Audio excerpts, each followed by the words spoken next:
Hi everyone, this is Julia at Farmhouse Harvest. Today I am canning beets and I'm just going to take you along and hopefully we all learn something new together. So the first thing that you do when you are canning beets in the garden is to wash them and get all the dirt off. When you pull your beets up out of the garden, you want to make sure to leave the stems and the roots on because they'll bleed and you'll lose a lot of the nutrients that way. So we're going to go ahead and put these into some hot boiling water and then some cold water and take the skins off. Okay, so we're getting ready to blanch all these beets. We'll lower them into the hot water and let them simmer for about 15 minutes and then take them out and peel the skins off and then take the tops and the roots off too.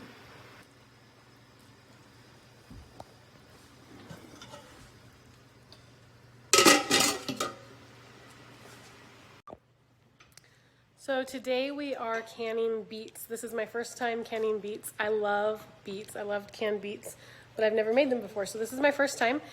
We did wash the beets. We pulled them out of the garden, left some of the stems, about an inch of stems on, left the roots on, washed them really good.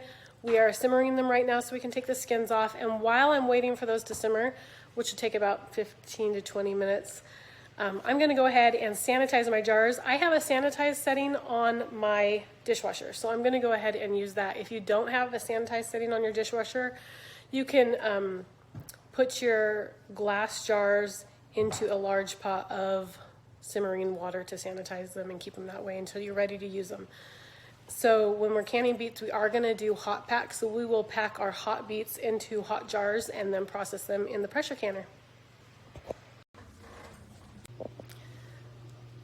I think that canning is kind of like YouTube. It's definitely intimidating until you just have to start doing it.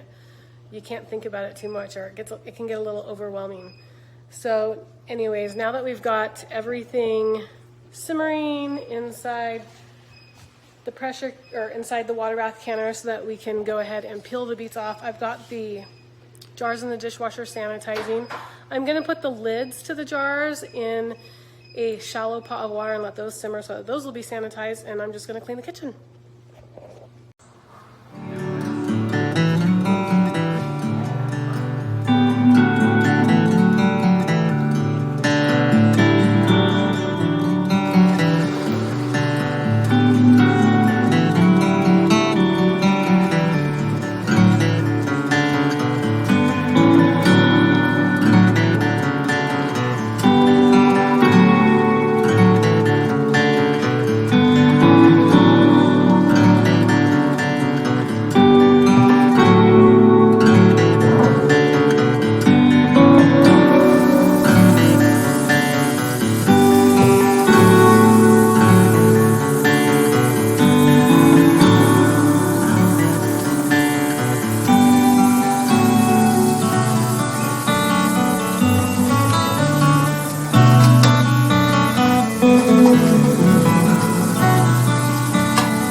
have peeled all of our beets. It was super easy. The skins and the tops and the roots just kind of mushed off the beets. And we have 2 huge bowls of beets. It looks, I'm guessing we're gonna have about 4 quarts of beets this time. So most of these beets are too big, and we will have to cut these up into, I think, like 1-inch pieces. And then I think most of these are gonna be about the right size to be able to use for whole beets. And we'll go ahead and start hot packing our jars and getting them ready to go in the container. Sanitized jar.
We ended up with 6 quarts.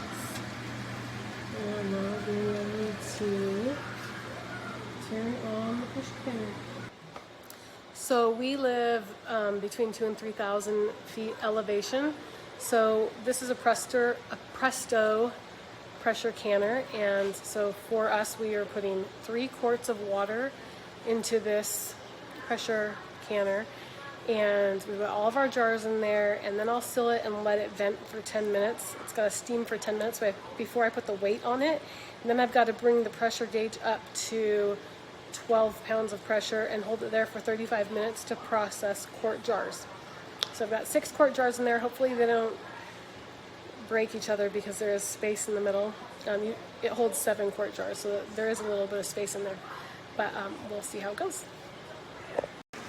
So this is the vent, and I'm going to be placing this weight on it, but this vent, once you notice the steam coming out of it, then you set your timer for 10 minutes and let it vent for 10 minutes before you put your weight on it and bring it up to pressure. Okay, so my vent has been venting steam for 10 minutes, and I'm now putting my weight on there. It just sits on top like that, and then my steam valve just popped up. So now the pressure canner is starting to build pressure, and we'll watch how much pressure is in there by this gauge right here. Once we get up to the 12, then I will probably turn the heat down a little bit and try to get it to stay at 12 pounds and set my timer for 35 minutes. Okay, we are just reaching 12 pounds of pressure, and I'm going to go ahead and set the timer for 35 minutes. Okay, it has been 35 minutes. I just turned the heat off, and we are going to let it come down pressure come down to 0 naturally. And then once it comes down to 0, we'll remove our weight. And then we'll wait a couple more minutes and take the lid off. Okay, so this is totally done. We took the weight off when it got down to about 0, and it's been sitting here for a few minutes after that. So I'm gonna go ahead and remove the lid and see what we have inside. Okay, so the beets are done processing, and they look like they lost all their color. Anyways, you see that one looks like it did, like some of the water came out of it. But the rest of them look good. I'm actually gonna wait at least 10 more minutes now before I pull them out to let them cool down. Okay, so these 3 look normal to me, but these 3, the water came out when they were pressure cooking. So we'll see if these 3 seal right or not. Hopefully they do, but these have to sit and cool now for I think about 24 hours before we take the rings off and store them. Well, I hope you learned about canning beets today. I sure did. Yeah, I did have 1 beet left over after filling all 6 quarts, and I ate that for lunch. It was really sweet and yummy. I just love beets. So hopefully all of these cans seal correctly, but I will keep you updated, and we'll see you next time.